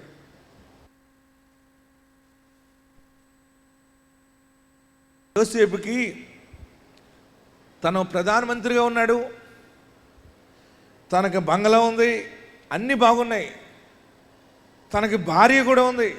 కానీ తనకి బాధ అంతా ఏంటంటే, నా అన్నదమ్ములకి నేను దూరం అయిపోయాను. ఒకటి, నా అన్నదమ్ములు నన్ను అమ్మివేశారు, ఎంత ఘోరం అది. నా అన్నదమ్ములు కొట్టారు, నా తల్లిదండ్రులను చూడటానికి లేదు, అన్నీ ఉన్నా కానీ నాకు ప్రశాంతత లేదు, నాకు శాంతి లేదు, నెమ్మది లేదని ఏడుస్తూ ఉండేవాడు. నిద్ర పట్టేది కాదు యోసేపుకి. ఎప్పుడైతే తన గర్భము నుండి మగపిల్లడు పుట్టాడో అప్పుడు తనకి బలం వచ్చింది, తనకు నెమ్మదైంది. అంటున్నాడు, దేవుడు నా సమస్త బాధను రాయేశాడు. చదవండి. అప్పుడు యోసేపు, దేవుడు నా సమస్త బాధను, చెప్పాలి, నా తండ్రి ఇంటి వారందరినీ నేను మర్చిపోవునట్లు చేసినని చెప్పి తన జ్యేష్ఠ కుమారునికి మనష్షే అని పేరు పెట్టెను. హల్లెలూయా. గట్టిగా హల్లెలూయా చెప్పండి. ప్రియులరా, బాధ మర్చిపోండి అంటే పోదది. ఎవరైనా మోసం చేసినా కానీ మాట మాట్లాడినా పట్టుదల ఎక్కువైపోతుంది. మనకి తగిన గుణపాఠం చెప్పాలని అనుకుంటాం, అలాగా పట్టుదలకి వెళ్ళిపోయి ఇంకా లాస్ అయిపోతాం తప్ప, శరీరం బలహీనమైపోతుంది తప్ప నీకు ఉపయోగపడేది ఏముండదు. కానీ ఈ దినము పరిశుద్ధ వాక్కు ఇక్కడ కూడి ఉన్న మీ అందరికీ, లైవ్లో వాక్యం వినే వారందరికీ దేవుడిచ్చే గొప్ప మాట ఏంటంటే, నీ సమస్త బాధను నీవు మరిచిపోయేలాగా దేవుడు నిన్ను తలగా నియమించుచున్నాడు. ఇది నిజమే, ఇది నా కొరకే, ఈ వాక్కు, ఈ ప్రవచన వాక్కు నాకే అని నమ్మిన వారందరూ గట్టిగా చప్పట్లు కొట్టి 7 మార్లు ఆమెన్ ఆమెన్ అని చెప్పండి. 1 2 3 4 5 6 7. మీ బాధ పోవాలంటే, మీ కష్టం మర్చిపోవాలంటే ఏం జరగాలి? ఎవరికో 100 రూపాయలు ఇచ్చావు, 100 రూపాయలు నీకు తిరిగి ఇవ్వలేదు, నీ మనసు అంతా 100 రూపాయల మీదే ఉంది. 2 లీటర్ల పాలు అమ్మితే 100 రూపాయలు వచ్చినాయి నాకు, ఆ పాలు డబ్బులు గెద్దలా పట్టుకుపోయింది అని ఏడుస్తూనే ఉన్నావు అనుకో. నీకు సడన్గా 1,00,000 రూపాయలు వచ్చిందనుకో, ఎంత? నీకు సడన్గా 1,00,000 రూపీ నీకు సడన్గా ఒక గిఫ్ట్ కింద వచ్చింది. అప్పుడు నువ్వేం చేస్తావు? ఆ 100 రూపాయలు పట్టుకెళ్ళిన వాళ్ళని గుర్తుపెట్టుకుంటావా? మోసం చేసింది, 2 లీటర్ల పాలు డబ్బులు దబ్బేసింది. 100 రూపాయలు అంటే ఏంటి, నాకు ఎన్ని సరుకులు వచ్చానో. ఆ 100 నీకు దరిద్రంలో ఆ 100 ఎక్కువగా ఉంటుంది. నీకు బాగా కలిసి వచ్చినప్పుడు, ఐశ్వర్యం నీకు వచ్చినప్పుడు ఆ 100 రూపాయలు నీకు లెక్కగా అనిపించదు. పోన్లే, నా 100 రూపాయలు తిని వాళ్ళు బాగుపడ్డారు, సంతోషం. 100 కాదు కదా, దేవుడు నాకు ఇప్పుడు 5 లక్షలు ఇచ్చాడు. దేవుడు నీకు 10 లక్షలు ఇచ్చాడు అనుకోండి. మీ వ్యాపారంలోనో, ఇందాక ఆమె ఏం చెప్పింది సాక్ష్యం, ఎలాగొస్తాయంటే 1 టన్ను వేరుశనగ అవుతుందా అవదా అనుకుంది, కానీ ఎన్ని టన్నులు అయినాయి? 12 టన్నులు వేరుశనగ వచ్చింది. ఇంకో సాక్ష్యం ఉంది, చెప్పలేదు. గుంటూరులో ఆమె 70 లక్షలు అప్పు అయిపోయిందని వచ్చింది. మొన్న శనివారం జరిగింది గుంటూరులో. అమ్మ నా వంక చూస్తుంది, వాళ్ళ కొడుకు పెద్ద వేరుశనగ బస్తా, ఎంత బస్తా పట్టుకొచ్చాడు. అందరూ తైలాభిషేక ప్రార్థన ఇలాగొస్తుంటే ఈ తల్లి కొడుకులు ఇలాగొచ్చారు. నేనన్నాను, ఈ బస్తా ఏంటి అన్నాను. ఆమె నా వంక అలా చూస్తూనే ఉండిపోయింది. అలాగే చూస్తూ ఉంది ఏంటి అని, ఏమ్మా అని ఇలా చూశాను. చూసేటప్పుడు కన్నుల నుంచి కన్నీళ్ళు వచ్చేస్తున్నాయి ఆవిడకి. నేను ఇలా భుజం మీద చేసి, ఎందుకు ఏడుస్తున్నావమ్మా అన్నాను. అయ్యా 1 నిమిషం నేను మీతో మాట్లాడవచ్చా? 2 నిమిషాలు అంది. చెప్పన్నాను. దైవజనుడా, వ్యవసాయం చేసాం, మాకు అప్పులు పాలైపోయాం, 70 లక్షలు అప్పు అయిపోయాం, ఇంక దారి లేదు అనుకున్నప్పుడు ప్రార్థనా శక్తికి వచ్చాం. నీవు దీవించి పంపించావు, ప్రార్థన చేసి పంపించావు. ఈ ప్రార్థనా తైలముతోటి వ్యవసాయం చేసాం, పని చేసింది, 10 లక్షల రూపాయలు వచ్చింది. మళ్ళీ ఇంకొక 20 ఎకరాలు పొలము కౌలుకు తీసుకుని దాంట్లో ప్రార్థన తైలం వేసి దాంట్లో పంట వేస్తే ఆ పంట బోల్డ్ అంత పంట పండేసింది. మీకు ఆ సాక్ష్యం చూపిస్తాను చూడండి. ఇప్పుడు చివరికి దేవుడు నా బాధ అంతా మర్చిపోయేలా దేవుడు చేశాడు, ఇంత గొప్ప ఆశీర్వాదం వచ్చిందని చెప్పి ఈ ఆనందంతోనే ఏడుస్తున్నానని చెప్పింది ఆమె. ముందు మన కన్నీళ్ళు దేవుడు, దైవము ఆనంద బాష్పాలుగా మారుస్తాడు. హల్లెలూయా. ఈ సాక్ష్యం చూద్దాం చూడండి. ఈమె ఆ వేరుశనగ బస్తా ఎంత మాకు ఇన్ని వేరుశనగకాయలు వచ్చినాయి ఇప్పుడు చూడండి. ఈమె మొన్నే శనివారం చెప్పింది. ఈ సాక్ష్యం ఏంటంటే ఒకసారి. పేరు కాడి శ్రీనివాసరావు, వీరు పిన్నబోయినపారిపాలెం, బాపట్ల జిల్లా నుండి ఇక్కడ గుంటూరు తైలాభిషేకానికి వచ్చారు. వీరికి ఉన్న పొలంలో వరి పంట వేస్తే అది వానకి పడిపోవడం జరిగింది. తర్వాత పంట చేతికి కూడా సరిగా రాలేదని వారు బాధపడుతూ రెండోసారి వేరుశనగ వేశారు. అది కూడా వర్షం లేక, కాలువ నీరు లేక వారు ఎంతో ఏడుస్తూ ఇక్కడ తైలాభిషేకానికి వచ్చారు. వచ్చినప్పుడు దైవజనుల ద్వారా దేవుడు మాట్లాడి వారికి ఒక వాగ్దానం ఇవ్వడం జరిగింది. ఎన్నడూ చూడని పంట నువ్వు ఇప్పుడు చూస్తావు, దేవుడు నిన్ను బహుగా ఆశీర్వదిస్తాడని దైవజనులు వాగ్దానం ఇచ్చి పంపించారు. వారి ప్రార్థన చేసిన విధంగా వారి ఇక్కడి నుంచి ఆ తైలాభిషేకం నూనె తీసుకొని వెళ్ళి వారి పంటలో చల్లినప్పుడు అసలు పోతుందనుకున్న పంట ఎకరానికి వచ్చి 50 బస్తాల వరకు వేరుశనగ రావడం జరిగింది. వారు 20 ఎకరాల పొలం పంట భూమి కౌలుకు తీసుకొని వేసిన పంట దేవుడు ఎకరంకి 50 బస్తాలు చొప్పున అంటే 1000 బస్తాల వరకు కాటా తూగిందని వారు సాక్ష్యం చెప్తూ ఉన్నారు. వారి రెండో కుమారుడు నరేష్ కూడా 8 సంవత్సరాలు. హల్లెలూయా. మీకు ఎందుకు చెప్తున్నానంటే ఎకరం 50 బస్తాలు చొప్పున పండింది వేరుశనగ. వారు మళ్ళీ ఎన్ని ఎకరాలు తీసుకున్నారు? 20 ఎకరాలు తీసుకుంటే 20 ఎకరాలకి 20 1000 బస్తా వచ్చిందని సాక్ష్యం చెప్పింది. అయ్యా అప్పంతలా తీరిందయ్యా అని చెప్తే నాకు అనుకున్నాను, మన అప్పులు ఎవరు తీరుస్తారు? నిజంగా అన్నదమ్ములు కూడా తీర్చరు, పలకరిస్తారు. నీ ఇంట్లో సంతోషమైన కార్యక్రమానికి మంచిగా భోజనం తినడానికి మాత్రం పాండ్స్ పౌడర్ రాసుకుని మరీ వచ్చేస్తారు, కళ్ళజోళ్ళు సర్దుకుని, హ్యాండ్ బ్యాగులు పెట్టుకుని. కొంతమంది బాక్స్ కూడా పట్టుకొచ్చేస్తారు, లోపల పట్టుకుపోదాం మళ్ళీ. కొంతమంది తినేసిన తర్వాత మళ్ళీ కూర అట్టుపోతుంటారు, స్వీట్లు పట్టుకుపోతుంటారు. ఒక్కొక్కరికి ఎంత ఉన్నా అదో పిచ్చి. ప్రియులరా, నీ ఇంట్లో శ్రమ వచ్చినప్పుడు, నీ ఇంట్లో కష్టం వచ్చినప్పుడు ఎవరిని నువ్వు బలవంతంగా పిలిచినా కూడా రారు ఎవరిని దగ్గరికి. కానీ నీ శ్రమలో నీ దగ్గరికి వచ్చేవాడు దైవ కుమారుడొక్కడే. హల్లెలూయా, హల్లెలూయా, గట్టిగా హల్లెలూయా చెప్పండి. ప్రియులరా, నా దగ్గరికి ఒక మనుషుడు వచ్చాడు. ఆ మనుషుడు ఏదో చెప్పాడు, ఫోన్లే అని చెప్పి సంతకం పెట్టమంటే పెట్టాను. ఆ మనుషుడు శ్రీరామ్ చిట్లో దాంట్లో లోన్ తీసుకున్నాడు. లోన్ తీసుకుని ఒక్క వాయిదా కట్టలేదు ఆ మనుషుడు. వాడు ఏం చేశాడంటే దానిని 4 లక్షల చిల్లర వేసుకుని వచ్చాడు. నేను ప్రార్థనకి వెళ్దామని రెడీ ఇంట్లోంచి బయటకు వస్తుంటే ఫైనాన్స్ కంపెనీ వాళ్ళు వచ్చి నా ముందు నిలబడ్డారు. నేను అన్నాను, ఎవరి కోసం వచ్చారంటే మీకోసం వచ్చామన్నారు. అదేంటన్నాను, మీరు సైన్ చేశారు, ఆ మనుషుడు డబ్బు కట్టలేదు, మీరు కట్టుతారా, కోర్టుకి వెళ్తారా అన్నాడు. అదేంటి కట్టబోవడం ఏంటి? సరే నేను మాట్లాడతానులే, వెళ్ళిపోండి అని చెప్పి పంపించి ఆ మేనేజర్తో మాట్లాడి, నేను ఎవరికి సంతకం పెట్టానో ఆ మనుషుడు ఎక్కడున్నాడా అంటే ఆ మనుషుడు పరారులో ఉన్నాడు. ఎక్కడున్నాడు? పరారు. అప్పుడు ఎవరు కట్టాలి? అప్పుడు చెప్పండి, నేనే కట్టాలి. మా ఇంట్లో పెద్ద మనిషి ఉన్నాడు, పెద్ద ఆయనకి బాధ కలిగి మొత్తం మీద ఆ మనుషుడు ఎవరింటికో పెళ్ళికి వచ్చాడు మా ఊర్లో. ఆ పెళ్లి కార్యక్రమానికి అటెండ్ అవుతే మాకు సంబంధించిన మనుషులు వెళ్ళి ఆ మనుషుని పట్టుకున్నారు. పట్టుకుని తీసుకుని వచ్చారు. తీసుకొచ్చి ఇలాగా అలాగని అంటే అల్లబెట్టేసి తీసుకొచ్చారు. తీసుకొస్తే నాకు చెప్పారన్నమాట, నువ్వు సైన్ చేసావు కదా, డబ్బులు ఇవ్వకుండా పారిపోయాడు కదా, ఆ మనుషుని పట్టుకొచ్చావు, నువ్వు గట్టిగా మాట్లాడాలి, ఇలా వసూలు చేయాలి, అలా వసూలు చేయాలి అన్నారు. నేనన్నా ఆ మనుషుని కాసేపు చర్చలో కూర్చోబెట్టండి అన్నాను. సరే అని చెప్పి నా పని చూసుకుని ఆ మనుషుడి దగ్గరికి వెళ్ళి చూసినప్పుడు నేను అన్నాను, అన్నాను, ఎలా ఉన్నావు అన్నాను. అయ్యా నా పరిస్థితి బాగోలేదయ్యా, తొందరగా కట్టేస్తానండి అన్నాడు. నాకు ఆ మనుషుని చూస్తే చాలా జాలేసింది.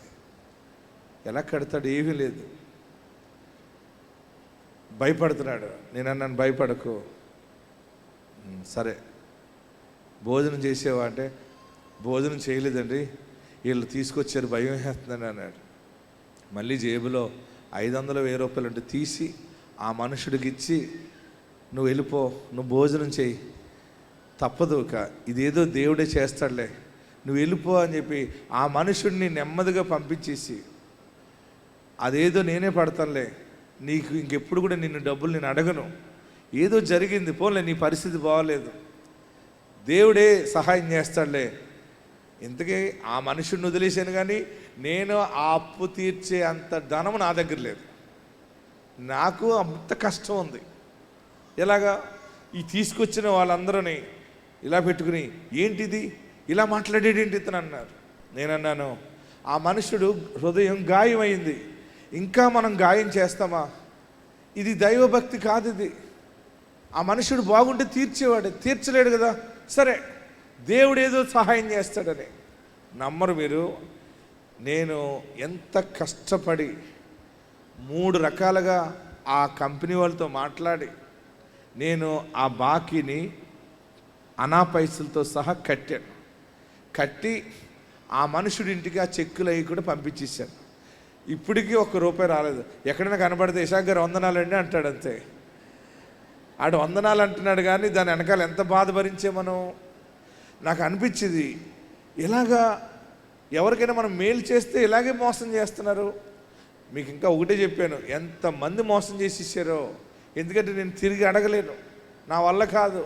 స్నేహంగా కలవటం, సంతకాలు పెట్టించుకోవటం, నా దగ్గర ఏదైనా ఉంటే అప్పు కింద పట్టుకెళ్ళిపోవటం, అందరూ కూడా రాబందులు కింద తినేశారు. అందరూ తినేసినప్పుడు ఒకసారి జ్ఞాపకం చేసుకుని, ఒక పెద్ద మనిషి అన్న మాట ఏంటంటే, నీకు అవసరమా, ఇన్ని దెబ్బలు తగులుతున్నా మీరు ఇంకా ఇలాగ చేస్తున్నారు ఏంటంటే, నేను అనుకున్నాను, అప్పుడు మోకరించి ప్రార్థన చేశాను, ప్రభువా ఏంటి పరిస్థితి అంటే, దేవుడు అంచెలంచెలుగా నన్ను హెచ్చించి ఆ బాధ అంతా మర్చిపోయేలాగా దేవుడు నన్ను చేశాడు. ఆమేన్, హల్లెలూయా. మనం మేలు చేస్తాం కొన్ని సమయాల్లో మన మనస్సాక్షిని బట్టి మనము ఎంతో సహాయం చేసేస్తాం. వారు మనకి మోసం చేస్తారు. మనుషులు నీకు మోసం చేసినా, మనుషులు నీకు అన్యాయం చేసినా, దేవుడు నీకు అన్యాయము చెయ్యడు అంతే. హల్లెలూయా చెప్పండి, ఇంకా గట్టిగా హల్లెలూయా చెప్పండి. న్యాయము తీర్చే నీవు నాకుంటే, న్యాయము తీర్చే, నీకు ఎవరు లేరనుకుంటున్నావేమో న్యాయం తీర్చడానికి. ఒక శక్తి ఉన్నాడు, ఒక శక్తివంతమైన యేసు నామం ఉన్నది. న్యాయము తీర్చే నీవు నాకుంటే చాలు యేసయ్యా, నాకు చాలు యేసయ్యా. నమ్మకమైన దేవుడవైనా నీవే చాలు యేసయ్యా. నమ్మకమైన దేవుడవైనా నీవే చాలు యేసయ్యా. నేనేమయ్యున్నా, ఏ స్థితిలో ఉన్నా, నేనేమయ్యున్నా, ఏ స్థితిలో ఉన్నా, ఇంకేమి కోరుకోనయ్యా, ఇంకేమి కోరుకోనయ్యా. పాడదాం. ఆప్తులైన వారే హాని చేయ చూసిన, మిత్రులే నిలువకుండినా, ఆప్తులైన వారే హాని చేయ చూసిన, మిత్రులే నిలువకుండినా, న్యాయము తీర్చే నీవు నాకుంటే, న్యాయము తీర్చే నీవు నా న్యాయాధిపతివి. చాలు యేసయ్యా, చాలు యేసయ్యా. నమ్మకమైన దేవుడవైనా నీవే చాలు యేసయ్యా. కష్టకాలమందు గుండె జారిపోయిన, గమ్యమే తెలియకుండినా,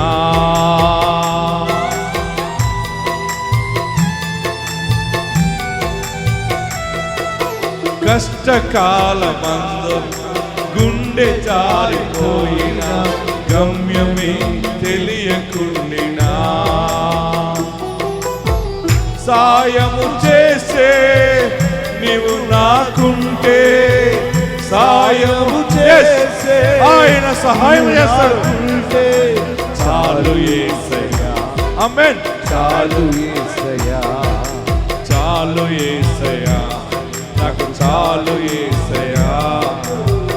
నమ్మకమైన దేవుడవైనా నీవే చాలు యేసయ్యా. నమ్మకమైన దేవుడవైనా నీవే చాలు యేసయ్యా. నేనేమయ్యున్నా, ఏ స్థితిలో ఉన్నా, నేనేమయ్యున్నా, ఏ స్థితిలో ఉన్నా, ఇంకేమి కోరుకోనయ్యా, ఇంకేమి కోరుకోనయ్యా. జ్ఞానమంత చూపి శక్తి దార పోసిన, నష్టమే మిగులుచుండినా,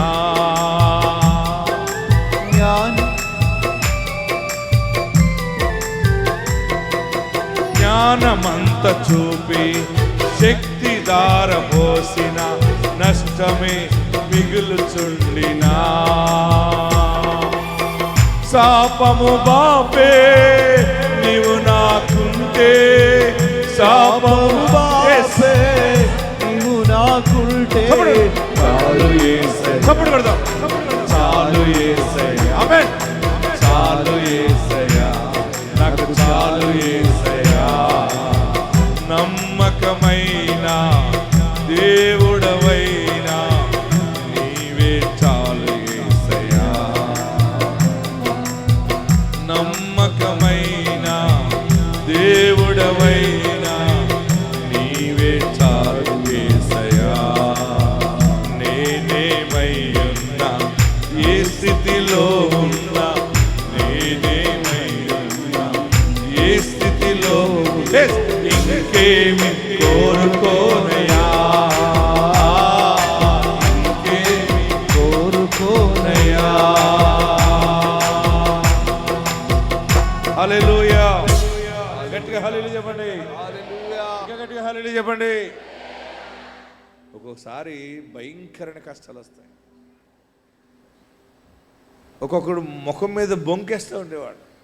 ఎప్పుడైనా ఎవరి దగ్గరైనా ఒక ₹1,00,000 తీసుకున్నాం అనుకోండి, వాడు అబద్ధం ఆడి 2 అంతలు చెప్పేవాడు. అయ్యో నేను నీకు సగం ఇచ్చాను కదంటే, ఇవ్వలేదండి, అందలేదండి. అలా చూసుకుని ముఖం మీద ఇలాగ అబద్ధాలు ఆడుతుంటే బాధ అనిపించేది. చర్చ్ కట్టడానికో దేనికైనా సేవ ప్రారంభం ఎన్నో ఇబ్బందులు. కొంతమంది రాబందుల్లాగా రక్తం తాగేస్తూ ఉంటుంటారు. వారందరూ మోసం చేస్తున్నా, మనం మోసపోతున్నా నా కళ్ళతో నేను ఎలా చూస్తూ ఉండేవాడిని. నాకు అనుకునేవాడిని, ప్రభువా వీళ్ళని క్షమించు, నీవు నాకు మాత్రం న్యాయం చేస్తావు. మనుషులు అన్యాయం చేసినా నీవు న్యాయం చేస్తావు బాబు. నేను ఇంట్లో అమ్మ నాన్నకి ఏది చెప్పేవాడిని కాదు. నేను ఏది తెలియకూడదని అనుకుంటే అదే వారికి తెలిసిపోయేది. చాలా ఇబ్బందులు ఉండే, చాలా కష్టాలు. అప్పుడు నా ప్రార్థన దేవుడు ఆలకించాడు. దేవుడు నన్ను నా సమాజంలో నా కుటుంబాల మధ్య పర్వతం పైన పెట్టాడు. నన్ను నేను ఆశీర్వదించబడ్డాక నా కష్టము దేవుడు ఆశీర్వదించిన తర్వాత ఇప్పుడు నన్ను మోసం చేసిన వాళ్ళు అందరూ కనబడుతుంటారు. వారి అందరితో నేను మాట్లాడతాను. ఇంకేంటి చేస్తే నా కార్లో కొన్ని చాక్లెట్లు పెట్టుకుంటాను, నా కార్లో కొన్ని డ్రై ఫ్రూట్స్ పెట్టుకుంటాను. వారు ఎదురుపడినప్పుడు వారిని ఉట్టిగా పంపలేక వారికి అవి ఇచ్చి తినండి అని చెప్తాను. ఎవరైనా ఇబ్బందిగా ఉంటే ఆగి వారికి కొంచెం డబ్బులు చేతులు పెట్టి అన్నీ ఉన్నాయా అని పలకరిస్తున్నాను ఈ రోజుకి కూడా. ఎందుకంటే దేవుడు నా సమస్త బాధను మర్చిపోయేలాగా దేవుడు చేశాడు.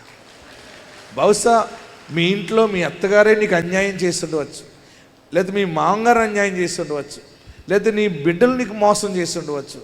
ఎవరు ఏది చేసినా నీ కుటుంబీకులు, నీ రక్త సంబంధాలు, దేవుడు ఈ దినాన్ని నీకు ఇచ్చే మాట ఏంటంటే, ఆ కష్టాలు బాధలు వారిని చూసి కోపగించే స్థితి కాకుండా వారికి నీవు ఇంకా ఇచ్చే పరిస్థితుల్లో దేవుడు నిన్ను తలగా నిలబెడుతున్నాడు. మనస్సే. ఆమేన్. ఈరోజు ఆశీర్వాదము మనస్సే. చెప్పండి, ఈరోజు నా ఆశీర్వాదము మనస్సే. మనస్సే అంటే ఏంటి? మరచుట.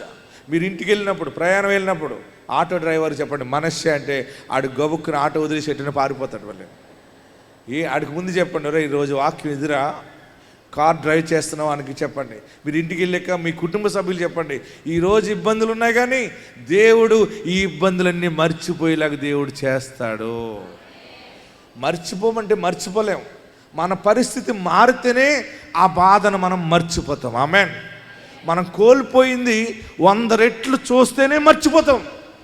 నీవు ఎక్కడ ఏది కోల్పోయావో, ఎక్కడ అప్పులు పాలైపోయావో, ఎక్కడ వడ్డీల మీద వడ్డీలు కడుతున్నావో, ఎక్కడ అన్యాయముగా బలైపోయావో దేవుడు 1000 రెట్లుగా నిన్ను పైకి హెచ్చిస్తా ఉన్నాడు.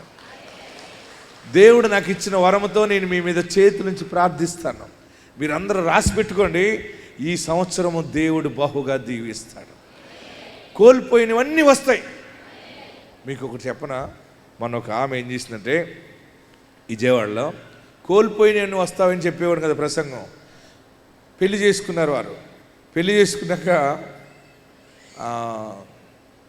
ఒక కొడుకు పుట్టాడు. సంవత్సరం అయింది. సంవత్సరానికి ఇద్దరి మధ్య బిష్ వచ్చింది. ఎవరిద్దరి మధ్య? భార్య భర్తల మధ్య. భార్య భర్తల గొడవలకి ముందు కారకులు ఎవరవుతారు చెప్పండి? ప్రశ్న బాగుంది కదా. ఇక్కడ మీరు అందరూ ఉన్నారు కదా, నేను అడుగుతున్నాను, ఎవరికి చెప్పండి, స్లోగా చెప్పండి. భార్య భర్తల మధ్య గొడవ వస్తుందంటే ముందు కారకులు ఎవరు ఉంటారు? ఎవరు చెప్పట్లేదు. ఎవరి మధ్య బిగిసిపోయి ఏం చెబితే ఏం కష్టం అవుతుందో. మగవాళ్ళకి అనుకుంటారు, ఆడవాళ్ళు అనుకుంటారు, ఆడపిల్లలు. ఈ లేడీస్ ఏమనుకుంటారంటే మా ఐదారు మగవాళ్ళ వల్లే వస్తుంది అనుకుంటారు.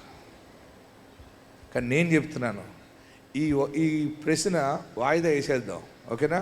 సుప్రీంకోర్టుకి వేసేద్దాం, తర్వాత చూద్దాం. సరే, తర్వాత తెలుసుకుందాం. ఇప్పుడు సబ్జెక్ట్ ఏంటంటే, ఈ భార్య భర్తలు ఇద్దరికి గొడవ వచ్చింది.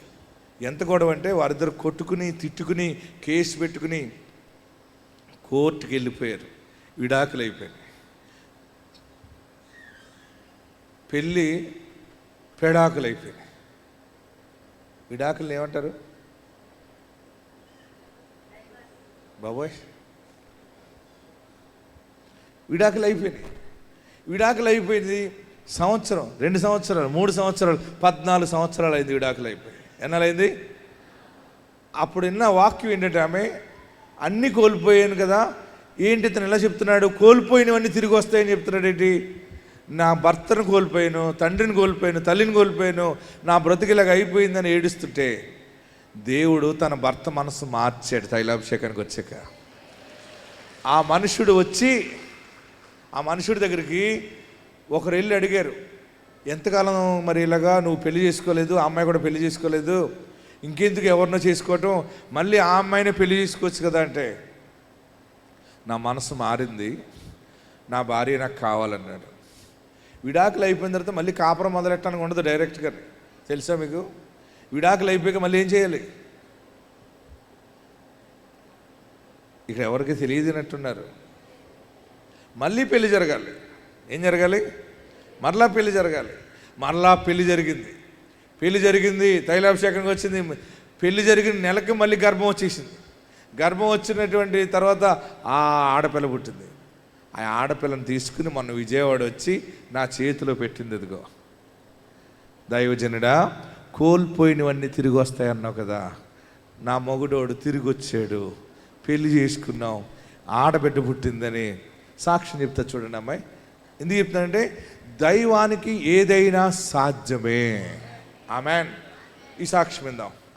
దేవుని పేరిట అందరికీ నా వందనాలు. దైవ సేవకుల దగ్గరికి 2023 గుంటూరులో వస్తూ ఉండగా నాకు దైవ సేవకుడు ద్వారా డైలీ మాట్లాడేవాళ్ళు వాగ్దానంతో. నువ్వు కోల్పోయినవన్నీ తిరిగిస్తాను అనేవాళ్ళు. నాకు అర్థమయ్యేది కాదు. తల్లి చనిపోయింది, తండ్రి చనిపోయాడు, భర్త విడిపోయాడు, ఎట్లా ఇస్తారో అర్థమయ్యేది కాదు. ఏడుస్తూనే వచ్చాను. కానీ ఒకరోజు కొడుకుది చెయ్యి ఇరిగింది. ఇక్కడికి వచ్చానండి. ఇక్కడికి వచ్చినప్పుడు మా అత్తయ్య చూసి నన్ను మళ్ళీ మీకే చేస్తామని చెప్పి మాట్లాడి మా ఇరువురికి వివాహం చర్చిలో ఘనంగా జరిపించి ఒక్క నెల రోజుల తర్వాతే మళ్ళీ ఈ బిడ్డను మళ్ళీ దేవుడు నాకు ఇచ్చాడు. సంవత్సరానికే విడిపోయాను. 14 సంవత్సరాలు దూరంగానే ఉన్నాను. కానీ దేవుని సన్నిధికి ఇక్కడికి వచ్చాక దేవుడు నాకు కార్యం చేశాడు. ఏది కోల్పోయినా నీ పితరుల స్వాస్థ్యం మరలా వస్తుంది. ఈరోజు ఆశీర్వాదం ఏంటంటే మనషే బ్లెస్సింగ్, మనషే ఆశీర్వాదము. మీ శ్రమలు, మీ బాధలు మర్చిపోవాలంటే నీ స్థితి తారాస్థాయికి ఎదగాలి.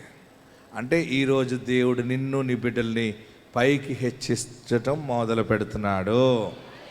మీకు పోయిన ఇల్లు గురించి ఏడవకండి, పోయిన డబ్బు గురించి ఏడవకండి, పోయిన బంధాల గురించి ఏడవకండి. మరలా దేవుడు ఏడంతలుగా నీ మీద కుమ్మరించబోతున్నాడు. దానికి నేను సాక్షిని. ఆశీర్వదించబడతారు. అందరూ ఉన్న చోట లేచి నిలబడండి.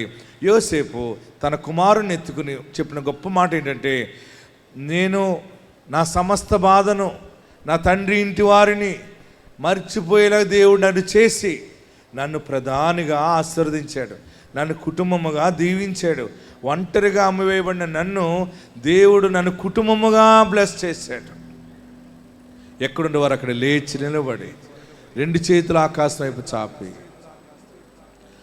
నా బ్రతుకులో నాకు అన్యాయం జరిగిందని ఏడుస్తున్నావా? న్యాయము దేవుడు చేయబోతున్నాడు. మరలా నీ పాడి నీ పంట బాగుంటుంది. మరలా నీ ఉద్యోగం నీకు వస్తుంది, ప్రమోషన్ నీకు వస్తుంది.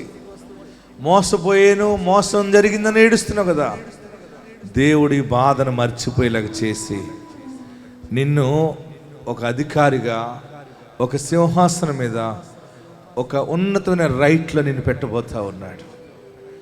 ఎక్కడున్నవారు అక్కడ 2 చేతులు పైకెత్తి, తల పైకెత్తి, కళ్ళు మూసుకుని 7 మార్లు యేసయ్యా అని పిలవండి. 1 2 3 4 5 6 7. నన్ను దీవించు బాబు, నన్ను ఆశీర్వదించు. అందరూ కూడా మీ కుడి హస్తాన్ని తలపైన పెట్టుకోండి. నన్ను బ్లెస్ చేయి. 2 చేతులు పెట్టుకోండి. ఎవరో నిన్ను దీవించటం కాదు, దైవమే నిన్ను 2 అంతలుగా దీవించేలాగా నీ హస్తములో ఉన్న దోషాన్ని కొట్టివేసి నీ బ్లెస్సింగ్ నీకే వస్తుంది. 2 చేతులు నీ తలపైన పెట్టుకో. ఎవరో నీకు ఇస్తారు చేస్తారని కూడా కాదు, దేవుడే, దైవమే నీ మనసుకు తగినట్టుగా, నీ విశ్వాస పరిణామానికి తగినట్టుగా ఆయన నిన్ను బ్లెస్ చేస్తాడు. ఎక్కడున్నవారు అక్కడే. నీకు అర్థం కాకపోయినా 2 చేతులు తలపైన పెట్టుకుని యేసయ్యా అని ప్రార్థన చేయండి.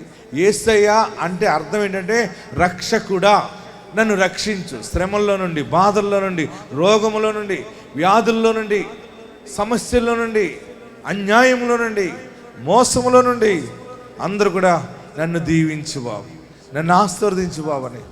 బయట పెండాల కింద ఉన్నవారు, చెట్ల కింద ఉన్నవారు, గార్డెన్లో ఉన్నవారు, అవతల హాల్లో ఉన్నవారు అందరూ కూడా మీరందరూ గట్టిగా ప్రార్థన చేయండి. ఈరోజు నాకు మనస్సే దీవెన కావాలి.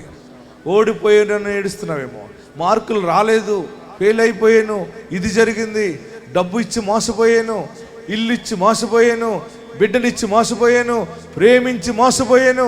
ఏ రీతిగా నువ్వు దెబ్బతిన్నా సరే మరలా దేవుడు నిన్ను ఆ బాధను మర్చిపోయేలా చేసి నీకు పైన లేవనెత్తబోతా ఉన్నాడు. నీ స్థానాన్ని, నీ స్థితిని ఆయన 7 అంతలుగా బ్లెస్ చేస్తున్నాడు. 7 times ఆ బ్లెస్సింగ్స్ వస్తాయి, 7 times ఆ దీవెన వస్తుంది. అందరూ కూడా యేసయ్య నన్ను బ్లెస్ చేయి, యేసయ్య నన్ను ఆశీర్వదించు, నాకు నీ రక్షణ దయచేయి, నా పాపాలు క్షమించు, నన్ను పరిశుద్ధినిగా చేయి, నన్ను నీ బిడ్డగా స్వీకరించు. అందరూ ప్రార్థన చేయండి. హల్లెలూయా, హల్లెలూయా, హల్లెలూయా. హల్లెలూయా అనే పదము దైవానికి చాలా ఇష్టమైన మాట. హల్లెలూయా అనే పదం ఉందంటే దైవానికి మహిమ కలిగినట్లుగా అనమాట. అందరూ కూడా హల్లెలూయా అనండి. అలా అనటం ద్వారా ఒక ఆరోగ్యం మనకు వస్తుంది. అలా అనటం ద్వారా దైవాన్ని మనము ఆనర్ చేస్తున్నట్టు అవుతుంది, గౌరవిస్తున్నట్టు అవుతుంది. అందరూ ప్రార్థన చేయండి. ఏ సమస్యతో, ఏ బాధతో కుమిలిపోతున్నావో నీవు దేవుడిని నమ్మటం కాదు, దేవుడు నిన్ను నమ్మే భక్తి నువ్వు చేయాలి. నీకు ఈరోజు నాకు మనందరికి ఇచ్చిన ఆశీర్వాదము మనస్సే ఆశీర్వాదము.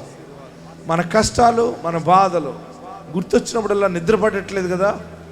నీ కష్టము నీకు గుర్తొచ్చినప్పుడు, నువ్వు మోసపోయిన స్థితికి నీకు గుర్తొచ్చినప్పుడు, నీవు ఆరోగ్యంగా ఉండలేకపోతున్నావు. ఇంత పెద్ద కష్టమా, ఇంత పెద్ద బాధ, ఇంత పెద్ద సమస్య అని ఏడుస్తున్నావు కదా. దేవుడు నిన్ను జ్ఞాపకం చేసుకున్నాడు, దేవుడు నిన్ను జ్ఞాపకం చేసుకున్నాడు. ఈ దినాన్ని మనశ్శేవలే నీకు ఆశీర్వాదము ఏంటంటే నీ బాధలు మర్చిపోతావు, నూతన సంతోషాన్ని స్వాధీనపరచుకుంటావు, దేవుని బిడ్డగా నువ్వు వెలుగుగా ముందుకి కొనసాగుతావు. అందరూ 2 చేతులు పైకెత్తి, అందరూ 2 చేతులు పైకెత్తి, నేను నీ ఎదుట సాగిలు పడుతున్నాను, నీ ఎదుట నేను సరెండర్ అవుతున్నాను, నన్ను బ్లెస్ చేయి బాబు. నా ఇంటి దోషాన్ని క్షమించు, నా ఇంటి మీద ఉన్న పాపము దోషాన్ని క్షమించు, దాన్ని దూరము చేయి, నన్ను పరిశుద్ధపరచు, నీ రక్షణ నాకు దయచేయి. అందరూ ప్రార్థన చేయండి. హల్లెలూయా. మనశ్శేవలే సమస్త బాధను మర్చిపోయేలాగా దేవుడు చేస్తున్నాడు. అందరూ చేతులు దించండి, నమస్కరించండి, ప్రార్థన చేద్దాం. అందరం ప్రార్థనలో ఉందాం. కళ్ళు మూసుకునండి, ప్రార్థన చేద్దాం. హల్లెలూయా, హల్లెలూయా.